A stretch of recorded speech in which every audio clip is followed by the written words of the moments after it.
This is why you need to know what happens when lightning hits the ocean. The truth might surprise you. First off, lightning is a giant spark of electricity.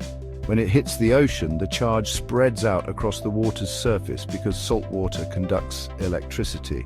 But don't worry, the current doesn't dive deep. Most of the electricity stays within the top few meters. So fish and other marine life are generally safe below. However, if you're on the surface, like swimming or boating, you could be in trouble. Lightning can be deadly within a 20-foot radius. Always seek shelter during a storm. Isn't science electrifying? Stay curious and stay safe. Don't forget to like and follow for more amazing facts.